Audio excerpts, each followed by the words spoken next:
हम लोग हिमालय एवं उसके विस्तार से संबंधित बात कर रहे हैं। पिछले वीडियो में हम लोगों ने देखा था ट्रांस हिमालय के बारे में। ट्रांस हिमालय के बारे में देखा था। ट्रांस हिमालय में काराकोरम श्रेणी, जिसका विस्तार जो तिब्बत की ओर है कैलाश श्रेणी के नाम से जानते हैं। इस काराकोरम श्रेणी पर भारत की सबसे ऊंची पर्वत चोटी K2 गॉडविन ऑस्टिन स्थित है। लद्दाख श्रेणी उसके ठीक नीचे है। इस पर दुनिया की सबसे तीव्र ढाल वाली पर्वत शिखर पर्वत चोटी राकापोसी स्थित है और सबसे दक्षिणी श्रेणी है जास्कर श्रेणी।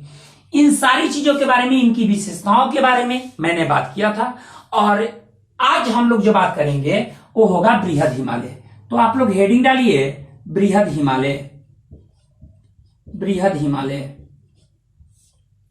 देखिए बृहद हिमालय को हम आंतरिक हिमालय, हिमाद्री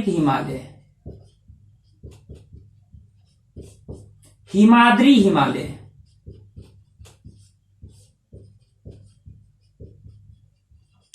आंतरिक हिमालय या हिमाद्री हिमालय भी कहते हैं। इसे सर्वोच्च हिमालय की भी संज्ञा दी जाती है। सर्वोच्च हिमालय,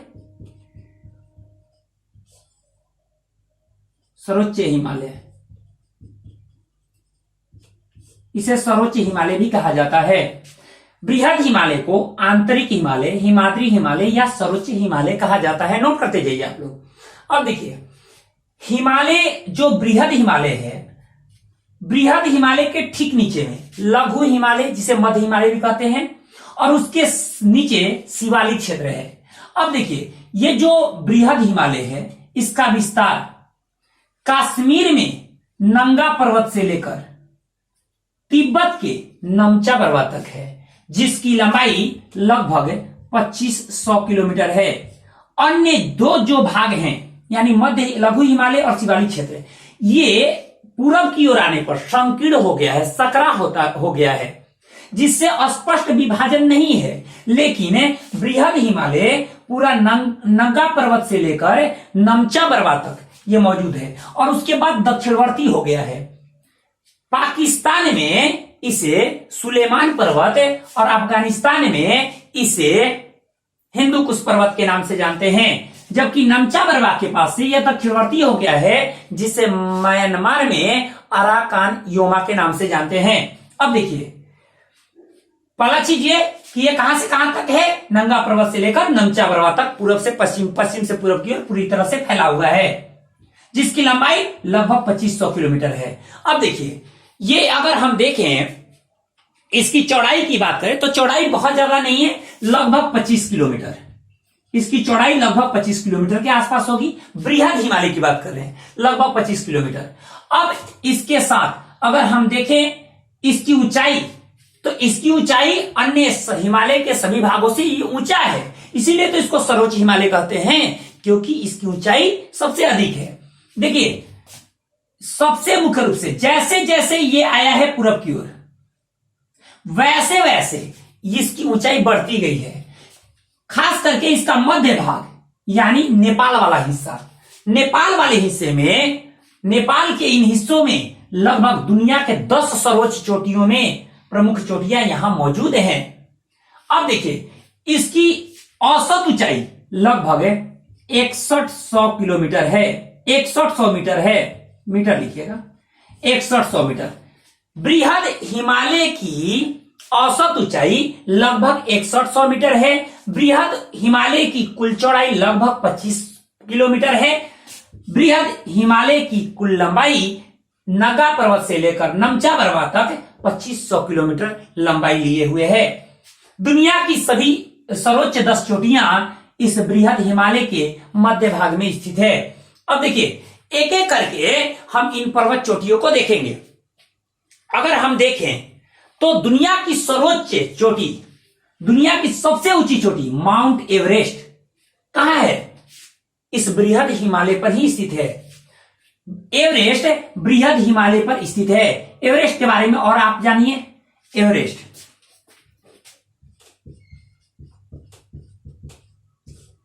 जो माउंट एवरेस्ट है वो दुनिया की सबसे ऊंची पर्वत चोटी है। और माउंट एवरेस्ट के बारे में अगर हम देखें तो इसे तिब्बती भाषा में चेमोलुंगमा कहते हैं। तिब्बती भाषा में हम कहते हैं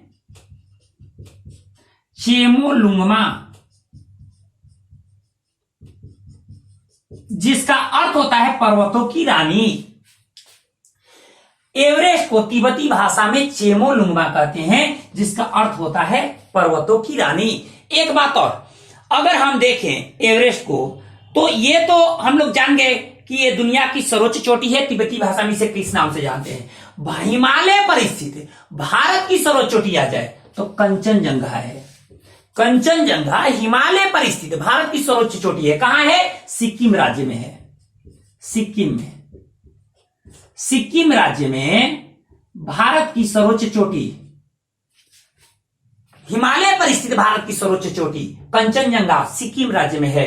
अगर भारत की सर्वोच्च चोटी है तो K2 यानी गॉडविन ऑस्टिन, और हिमालय पर स्थित भारत की चोटी है तो कंचनजंगा।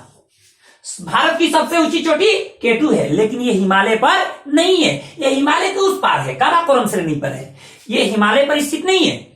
लेकिन अगर हिमालय पर आ जाए कि हिमालय पर स्थित भारत की सबसे ऊंची चोटी तो कंचनजंगा कहां है? सिक्किम में है। अब देखिए क्रम ये देखते जाइएगा, कंचनजंगा क्या है? सिक्किम में। ये हिमालय पर स्थित भारत की सबसे ऊंची चोटी है। उसके बाद क्या है? मकालू है। कहां है? नेपाल में मकालू है। उसके बाद माउंट एवरेस्ट, दुनिया की सबसे ऊंची पर्वत चोटी, 8,850 मीटर इसकी ऊंचाई है। उसके बाद मसालू, तब है धौलागिरी। ये सभी जो चोटियां हैं ये कहां हैं? ये सारे नेपाल में हैं। ध्यान रखते जाइएगा, ये सभी नेपाल में है। एवरेस्ट हो गया, धौलागिरी हो गया, यहां तक कि अगर हम अन्नपूर्णा को भी देखें तो अन्नपूर्णा कहां है? नेपाल में है। तो क्योंकि ये पूरा हिस्सा जो है वो नेपाल का हिस्सा है, तो नेपाल में ये कंचनजंगा भारत में है, मकालू, एवरेस्ट, मसालू, धौलागिरी, अन्नपूर्णा, ये सभी पर्वत चोटियां कहां है? देखिए हम समस्त पर्वत चोटियों को नहीं बना सकते, नहीं यहां पे एडजस्ट कर सकते हैं, लेकिन जो प्रमुख पर्वत चोटियां हैं उसको मैंने बता दिया। ध्यान रखिएगा, दुनिया की सबसे ऊंची पर्वत चोटी एवरेस्ट मकालू और मसालू के बीच स्थित है। यह भी प्रश्न पूछा जा सकता है कि ये किन दो पर्वत चोटियों के बीच है? तो मकालू और मसालू के बीच है। एक बात और, क्रम पूछा जा सकता है, तो क्रम देखिए पूरब से पश्चिम है तो कंचनजंगा, मकालू, एवरेस्ट, मसालू, धौलागिरी, अन्नपूर्णा, ये सब कहां है? नेपाल में है। कंचनजंगा को छोड़कर ये सभी नेपाल में है। तो 4-5 क्रम पूछ सकता है, पूरब से पश्चिम या पश्चिम से पूरब। अब देखिए नंदा देवी बंदरपूछ, ये जो पर्वत चोटियां हैं ये कहां है? नंदा देवी और बंदरपूछ ये उत्तराखंड में है। उत्तराखंड में कौन है? नंदा देवी और बंदरपूछ उत्तराखंड राज्य में है। इतना ही नहीं, उत्तराखंड राज्य में अन्य पर्वत चोटियां भी हैं। एक मिनट,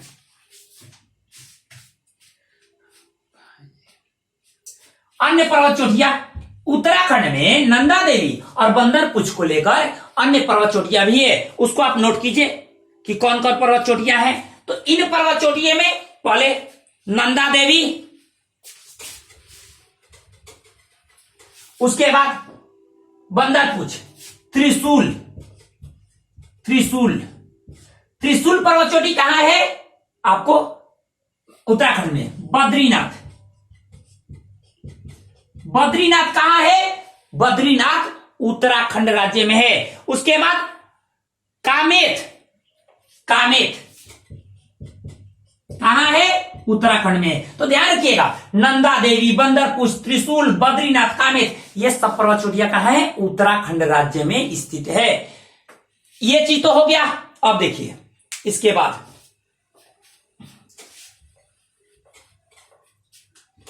इसकी एक और खास चीज है कि जो बृहद हिमालय मुख्य रूप से, बृहद जो हिमालय है यह मुख्य रूप से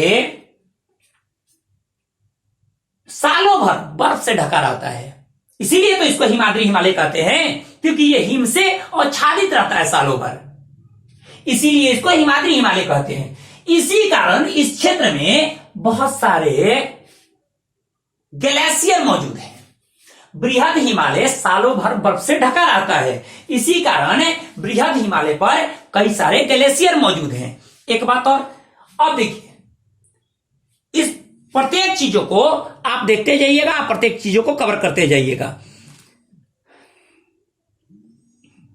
इसमें से अगर हम बात करें अन्य पर्वत चोटियों को, तो अन्य पर्वत चोटियों तो आपको बता दिए जो उत्तराखंड में है। उत्तराखंड राज्य में जो भी पर्वत चोटियां हैं उसके बारे में मैंने बता दिया। अब बात रह गई कि अगर हम बात करें कि यहां ग्लेशियर का, तो ग्लेशियर के लिए एक अलग चैप्टर होगा जिसमें मैं आप लोगों को बताऊंगा कि ग्लेशियर कौन कौन है, ग्लेशियर और दर्रे, इन सब के बारे में बताऊंगा। बस ये समझिए कि इस पर्वत चोटियों का क्रम याद रखिएगा। अगर पश्चिम से पूरा पूछे तो बंदरपुछ, नंदा देवी, अन्नपूर्णा, धौलागिरी, मसालू, एवरेस्ट, मकालू और कंचनजंगा। कंचनजंगा भारत की सबसे ऊंची पर्वत चोटी है, जबकि एवरेस्ट दुनिया की सबसे ऊंची पर्वत चोटी है। इस चीज को आप ध्यान रखिएगा। अब देखिए एक चीज और बताए, बृहद हिमालय सालों भर बर्फ से ढका रहता है, इस चीज को भी नोट रखिएगा, इसलिए यहां वनस्पतियां नहीं पाई जाती हैं। एक बात और, अगर हम लोग देखते हैं तो ये हुआ आपका क्या, ट्रांस हिमालय। ये तीनों ट्रांस हिमालय के हिस्से हैं। ट्रांस हिमालय और ये जो बीच का हिस्सा है उसको कहते हैं सचर जोन, सचर जोन या हिंज लाइन।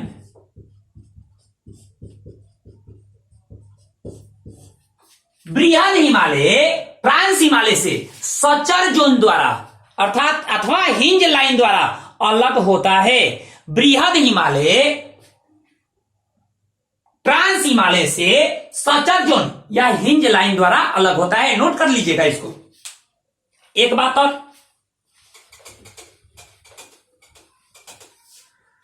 अब हम लोग काम करेंगे किस पे, अब काम करेंगे हम लोग मध्य हिमालय या लघु हिमालय पर। मध्य हिमालय या लघु हिमालय, तो आप लोग हेडिंग डालिए मध्य हिमालय या लघु हिमालय। लघु हिमालय डालिए हेडिंग,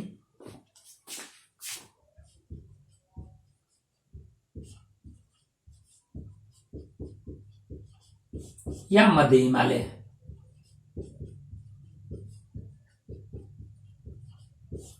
लघु हिमालय या मध्य हिमालय। ये देखिए बीच वाला जो हिस्सा है ना, ये है आपका लघु हिमालय, जिसको मध्य हिमालय कहते हैं। इसका खासियत क्या है, ये सालों भर बर्फ से ढका हुआ नहीं रहता। पहला चीज नोट करते जाइएगा, लघु हिमालय सालों भर बर्फ से आच्छादित नहीं होता है।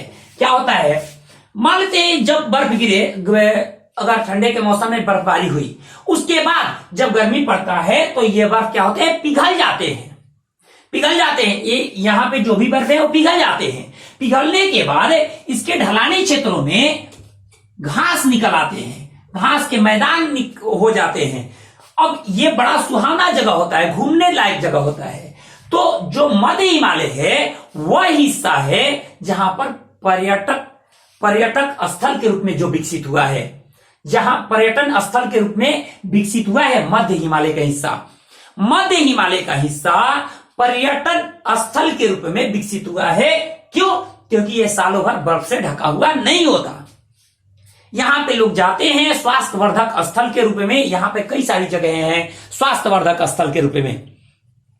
एक बात और, तो यही बात है कि यहां पर घास उगाते हैं। जब बर्फ यहां पिघल जाते हैं तो यहां मुलायम घास का मैदान उगाता है। अब देखिए ये जो मैदान, घास का मैदान है, ये कब उगता है, जब बर्फ पिघल जाते हैं तब। इस मैदान घास के मैदान, इस मुलायम घास के मैदान को जो लघु हिमालय पर उगता है उसको जम्मू कश्मीर में मर्ग कहा जाता है। मर्ग, मर्ग में सोनमर्ग, टनमर्ग, गुलमर्ग, ये क्या है, जम्मू कश्मीर में मुलायम घास के मैदान को हम क्या कहते हैं, मर्ग कहते हैं।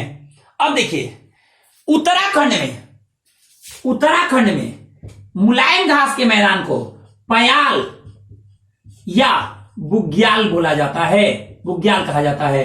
तो पूछ दे कि बुग्याल और प्याल क्या है, तो मुलायम घास के मैदान है उत्तराखंड के, जबकि सोनमर्ग, टनमर्ग और गुलमर्ग क्या है, ये जम्मू कश्मीर में मुलायम घास के मैदान है। ये कब उगते हैं, जब बर्फ पिघल जाता है लघु हिमालय का, तब ये घास के मैदान निकलते हैं। अब देखिए, ऐसे हम देखें, पूरे हिस्से को देखें तो बृहद हिमालय पश्चिम से पूरब तक फैला हुआ है। ऐसे मध्य हिमालय अर्थात लघु हिमालय और शिवालिक क्षेत्र नहीं है, क्योंकि पूरब की ओर आने पर यह संकीर्ण हो गया है, सकरा हो गया है, पता ही नहीं चलता है, एक ही में मिल गया है, ऐसी स्थिति है। तो अब देखिए, फिर भी इसको हम 5 श्रेणियों में बांटते हैं।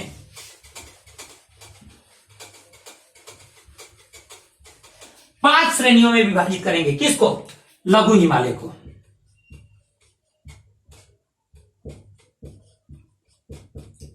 लघु हिमालय को 5 श्रेणियों में बांटे। पहला क्या है? पहला है पीर पंजाल श्रेणी। पीर पंजाल श्रेणी, पीर पंजाल श्रेणी हो गया। देखिए, पीर पंजाल श्रेणी के बाद उसके बाद है आपको धौलाधार श्रेणी। धौलाधार श्रेणी,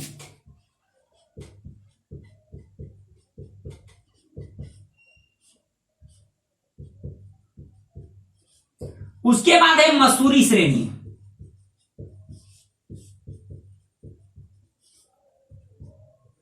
उसके बाद महाभारत श्रेणी, उसके बाद नागटीपा श्रेणी। अब देखिए, ये जो 2 श्रेणियां हैं ये नेपाल में मौजूद हैं, यानी महाभारत और नागटीपा श्रेणी ये नेपाल में मौजूद हैं, जबकि मसूरी श्रेणी उत्तराखंड, उत्तराखंड में।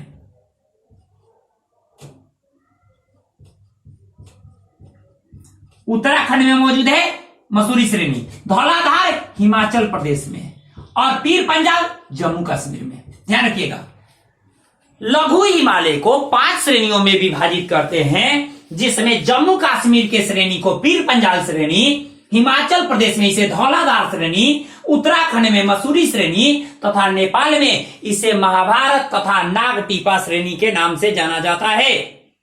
अब देखिए, नेपाल के इधर आते हैं तो ये क्षीण हो गया है, पूरब में ये क्षीण हो गया है, बहुत ज्यादा यहां पर स्पष्ट दिखाई नहीं देता।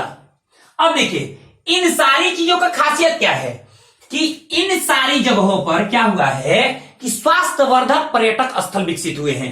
स्वास्थ्य लोग यहां छुट्टियां मनाने जाते हैं इन सारी जगहों पर। कहां कहां जाते हैं? अब देखिएगा, आप देखिएगा तो पीर पंजाल श्रेणी, पहले खासियत इसका देख लीजिए, इसके उत्तर में श्रीनगर है। पीर पंजाल श्रेणी के उत्तर में क्या है? पीर पंजाल श्रेणी के उत्तर में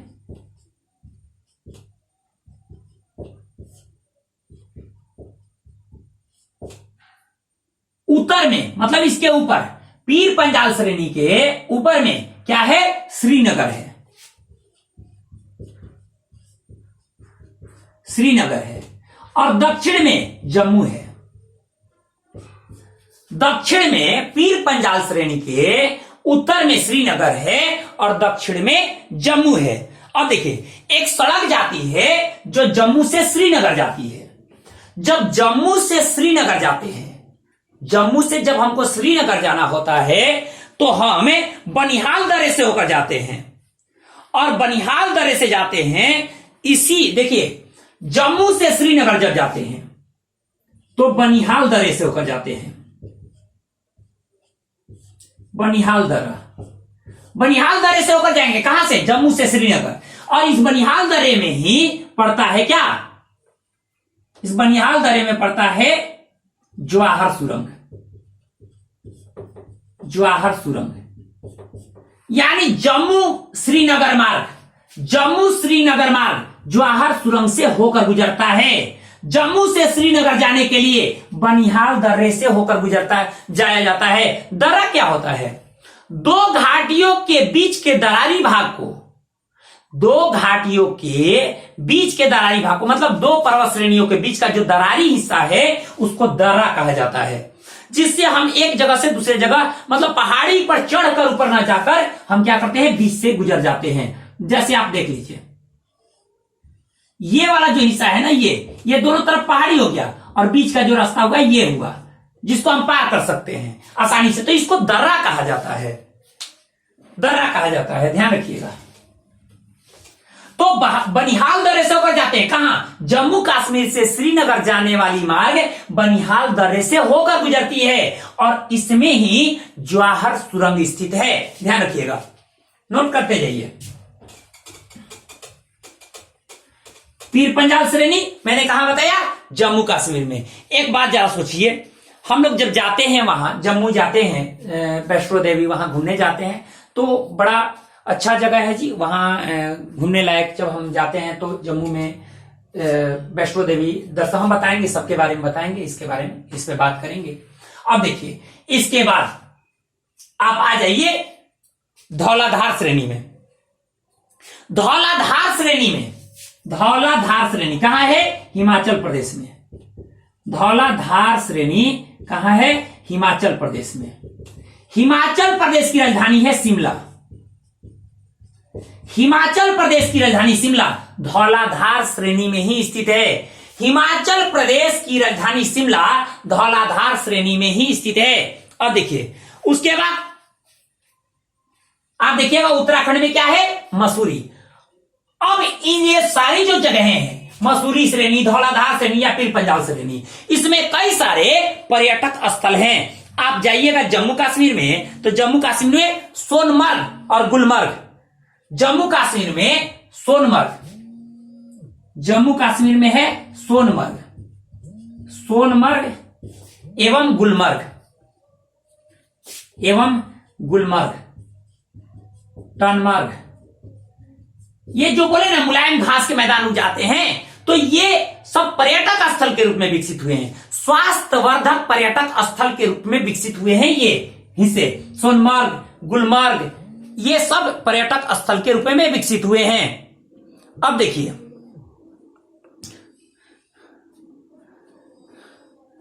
अब इसमें से स्थिति क्या है, सोनमर्ग, गुलमर्ग और टनमर्ग, ये कहां है, जम्मू कश्मीर में है। जम्मू कश्मीर के बाद आप हिमाचल प्रदेश में देखिएगा, तो हिमाचल प्रदेश में शिमला है, मनाली है, डलहौजी है, लिख लीजिए। हम बोल दीजिए कि राजधानी के शिमला धौलाधार श्रेणी में है हिमाचल प्रदेश में।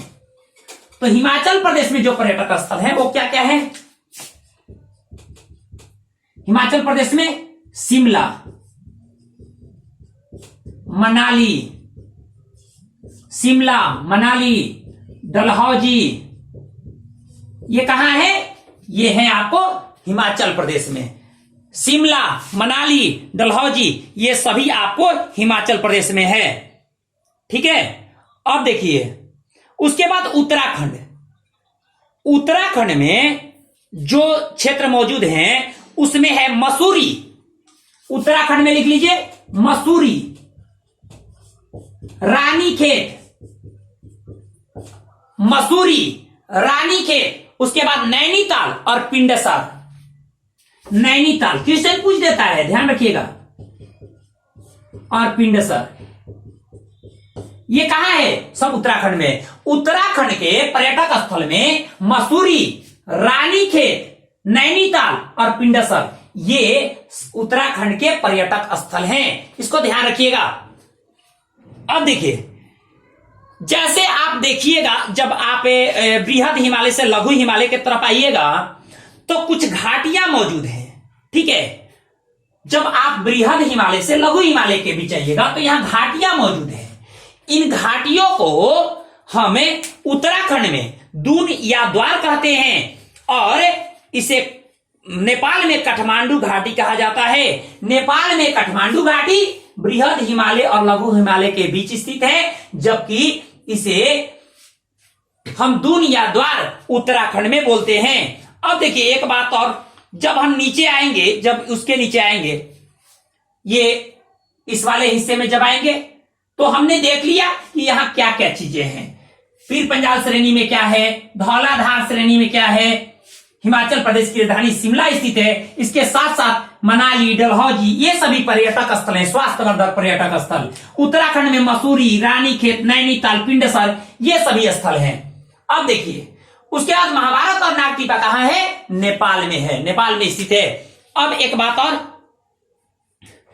बृहद हिमालय और लघु हिमालय के बीच जो समतल सपाट मैदान है उसी को घाटी कहा जाता है। ध्यान रखिएगा, जब हम बृहद हिमालय देख रहे हैं और उसके बृहद हिमालय और लघु हिमालय के जो बीच का जो हिस्सा है, ये बृहद हिमालय, उसके बीच जो समतल मैदान है ना, उसको घाटी कहा जाता है। क्या कहा जाता है? घाटी, घाटी कहा जाता है। ऐसी घाटियों में ही जम्मू कश्मीर में कश्मीर घाटी, हिमाचल प्रदेश में कुल्लू कांगड़ा घाटी, जम्मू कश्मीर में कश्मीर घाटी, कश्मीर घाटी, हिमाचल प्रदेश में कुल्लू कांगड़ा घाटी, कुल्लू कांगड़ा घाटी, और उत्तराखंड में हम क्या बताया, इसे दून या द्वार कहा जाता है। ऐसे घाटियों को दून, जैसे हरिद्वार या देहरादून, ये सारे क्षेत्र शामिल हैं। और नेपाल में देखिएगा तो नेपाल में क्या कहते हैं? काठमांडू घाटी, काठमांडू घाटी। अब देखिए जो कश्मीर घाटी है ना, मतलब बृहद हिमालय और लघु हिमालय के बीच है ये कश्मीर घाटी। तो कश्मीर घाटी में ही, यानी बृहद हिमालय और लघु हिमालय के बीच का जो समतल सपाट मैदान है, उसी हिस्से में श्रीनगर मौजूद है। जम्मू कश्मीर की राजधानी श्रीनगर कश्मीर घाटी में मौजूद है, जो डल झील के तट पर है। श्रीनगर कहां है? डल झील के तट पर, जो बुल्लर झील के पास है। डल झील के तट पर है, जो बुल्लर झील के पास है। अब देखिए, ये तो समझ गए। सिक्किम वाले क्षेत्र में भी ऐसे समतल सपाट मैदान है। समतल सपाट मैदान सिक्किम वाले राज्य में भी है, जैसे नेपाल में काठमांडू घाटी, सिक्किम में इसे चुंबी घाटी कहा जाता है। सिक्किम में चुंबी घाटी, सिक्किम में इसे चुंबी घाटी कहा जाता है। सिक्किम में इसे चुंबी घाटी कहा जाता है। और आपको बताइए, बृहद हिमालय और लघु हिमालय के बीच स्थित है। पश्चिम में जो पहाड़ियां हैं वो एकदम सटी हुई है, तो ऐसे घाटियों का निर्माण नहीं होता। पूरब की जो पहाड़ियां हैं उसमें घाटियों का निर्माण नहीं होता। पश्चिम में ये थोड़ा चौड़ाई अधिक है, इसलिए यहां घाटियां विकसित है। इस सबको नोट कर लीजिए आप। सिक्किम में चुंबी घाटी आपका हो गया, जम्मू कश्मीर में कश्मीर घाटी, हिमाचल प्रदेश में कुल्लू कांगड़ा घाटी, नेपाल में काठमांडू घाटी। ये ध्यान रखिएगा। हम लघु हिमालय को 5 भाग में बांटे। पीर पंजाल श्रेणी जम्मू कश्मीर में, धौलाधार श्रेणी हिमाचल प्रदेश में, मसूरी श्रेणी उत्तराखंड में, महाभारत और नागटिपा श्रेणी नेपाल में। ये मैंने लघु हिमालय को 5 वर्गों में विभाजित किया। मैंने ये भी बताया कि जो लघु हिमालय है अर्थात मध्य हिमालय, वो सालों भर बर्फ से आच्छादित नहीं रहता। गर्मी के दिनों में बर्फ पिघल जाते हैं और पिघलने के बाद वो घास के मैदान, मुलायम घास के मैदान उगाते हैं। और उस मुलायम घास के मैदान को हम जम्मू कश्मीर में मर्ग कहते हैं। सोनमर्ग, टनमर्ग, गुलमर्ग कहा जाता है। जबकि उत्तराखंड में हम उत्तराखंड के हिस्से में इसे पयाल या बुग्याल बोलते हैं। अब देखिए, इसको आप ध्यान रखिएगा और इन सारी चीजों को आप नोट कर लीजिएगा, एक एक चीजों को। अब बात आ जाती है नीचे का जो हिमालय का हिस्सा है, शिवालिक क्षेत्र। जो नीचे का हिस्सा है शिवालिक क्षेत्र, शिवालिक क्षेत्र के बारे में हेडिंग डालिए, शिवालिक क्षेत्र या बाह्य हिमालय।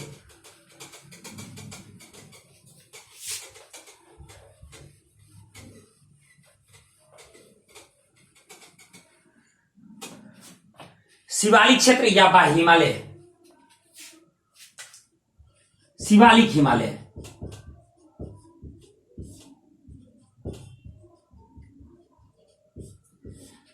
ये तो बताए बृहद हिमालय, जो बृहद हिमालय है वो ट्रांस हिमालय से सचर जोन द्वारा अलग होता है। बृहद हिमालय सचर जोन द्वारा अलग होता है किससे? ट्रांस हिमालय से। और आपको एक बात बता दें कि बृहद हिमालय लघु हिमालय से अलग होता है किसके द्वारा? मेन सेंट्रल थ्रस्ट द्वारा। मेन सेंट्रल थ्रस्ट द्वारा, इसको लिख लीजिएगा, मेन सेंट्रल थ्रस्ट द्वारा। मेन सेंट्रल थ्रस्ट द्वारा लघु हिमालय बृहद हिमालय से अलग होता है। अगर क्वेश्चन पूछे कि ट्रांस हिमालय से बृहद हिमालय कैसे अलग होता है, तो सचर जोन द्वारा। और बृहद हिमालय से लघु हिमालय कैसे अलग होता है, तो मेन सेंट्रल थ्रस्ट द्वारा। अब अगला हेडिंग डालिए, शिवालिक क्षेत्र। शिवालिक क्षेत्र, शिवालिक क्षेत्र के बारे में, ये सबसे बाह्य हिमालय इसको कहा जाता है शिवालिक क्षेत्र को, क्योंकि ये जो शिवालिक क्षेत्र है ये सबसे नीचे का हिस्सा है। और नवीन हिमालय के जो भी श्रेणियां हैं, तीनों जो हिमालय है उसमें सबसे नवीन श्रेणी शिवालिक श्रेणी है, यानी सबसे हिमालय की नवीन श्रेणी। देखिए, हिमालय की नवीन श्रेणी, हिमालय की नवीन श्रेणी है कौन? शिवालिक हिमालय। हिमालय की नवीन श्रेणी है शिवालिक हिमालय। दूसरा, इसको बाह्य हिमालय भी कहते हैं। क्या कहते हैं? बाह्य हिमालय। इसको बाह्य हिमालय भी कहते हैं। शिवालिक हिमालय को बाह्य हिमालय भी कहते हैं। अब देखिए, इसका अस्तित्व ज्यादा नहीं है। आप जब देखिएगा तो शिवालिक क्षेत्र इधर आने के बाद क्या हो गया? छिड़ हो गया है, संकीर्ण हो गया है। कोसी नदी तक ही इसका अस्तित्व है। यानी शिवालिक हिमालय का अस्तित्व कहां तक है? कोसी नदी तक। शिवालिक हिमालय का अस्तित्व कोसी नदी तक है। एक बात और है, क्योंकि ये पूर्व में क्या हुआ है? संकीर्ण हो गया है, यानी सकरा हो गया है, इसलिए यहां कोई स्पष्ट प्रमाण नहीं मिलता। लेकिन अरुणाचल प्रदेश में कुछ पहाड़ियां मौजूद हैं जो इसके मतलब छिन्न भिन्न रूप से हैं। इसी पहाड़ियों में देखिए, यहां पे है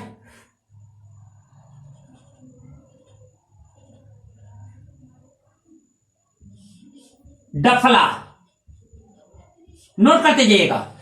अरुणाचल प्रदेश में लघु हिमालय शिवालिक क्षेत्र, अरुणाचल प्रदेश में शिवालिक क्षेत्र के कुछ क्षीण रूप से पहाड़ियां मौजूद हैं। पश्चिम से पूर्व की ओर देख लीजिए, डफला, उसके बाद है मीरी, आबोर, और ये है मिसमी। यानी पश्चिम से पूर्व की ओर, इसका क्रम पूछ देगा, डफला, मीरी, आबोर और मिसमी, ठीक है। और पूर्व से पश्चिम, मिसमी, आबोर, मीरी और डफला। ये पूर्व से पश्चिम और पश्चिम से पूर्व। क्रम याद रखिएगा, क्रम पूछता है। जैसे इसमें मैंने बताया ना कि क्रम पूछता है, वैसे ही इसमें क्रम पूछता है। तो क्रम पूछेगा तो पश्चिम से पूर्व, डफला, मीरी, आबोर और मिसमी, ये क्रम है जो अरुणाचल प्रदेश में। और ये जो पहाड़ियां हैं ना, यहाँ की जनजातियां भी हैं, जनजातियां भी हैं। तो कभी पूछ देगा कि आबोर जनजाति कहां पाई जाती है, तो आबोर जनजाति कहां पाई जाती है? अरुणाचल प्रदेश में। इस बात को आप ध्यान रखेंगे। अब देखिए, इसके बाद लघु हिमालय और शिवालिक के बीच हम बताए थे उत्तराखंड में जो दून और द्वार जो घाटियां हैं, इसमें हरिद्वार और देहरादून मुख्य रूप से मौजूद है।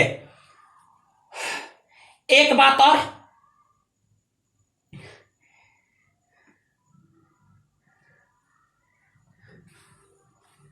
यहां पर आपको दिहंगार्ज है, यहां पर आपको सिंधु गर्ज, यहां पर सिंधु गर्ज है जो कि यहां से सिंधु नदी प्रवाहित होती है और यहां पर काट देती है, और काटने के बाद सिंधु गर्ज का निर्माण करती है।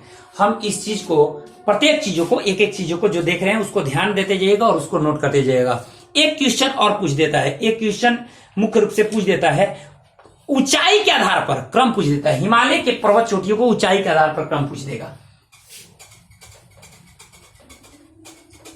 ऊंचाई के आधार पर। तो दुनिया की सबसे ऊंची पर्वत चोटी एवरेस्ट,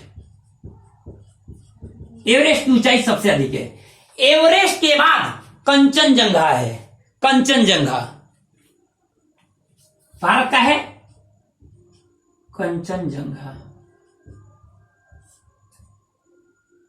कंचनजंगा के बाद मकालू, उसके बाद धौलागिरी। ध्यान रखिएगा, पहले एवरेस्ट, उसके बाद कंचनजंगा, तब मकालू, तब धौलागिरी, तब नंगा पर्वत। नंगा पर्वत, तब अन्नपूर्णा। ये पर्वत चोटियों का क्रम याद रखिएगा ऊंचाई के आधार पर। सबसे ऊंची पर्वत चोटी एवरेस्ट। हिमालय के पर्वत चोटियों का हम बताए हैं क्रम के आधार पर। उसके बाद सबसे ऊंची कंचनजंगा और हिमालय पर स्थित भारत की सबसे ऊंची चोटी कंचनजंगा। उसके बाद मकालू, उसके बाद धौलागिरी, तब नंगा पर्वत, तब अन्नपूर्णा। ये सभी क्रम से ये ऊंची चोटियां हैं। क्रम पूछ सकता है, इसलिए इसको आप नोट कर लेंगे।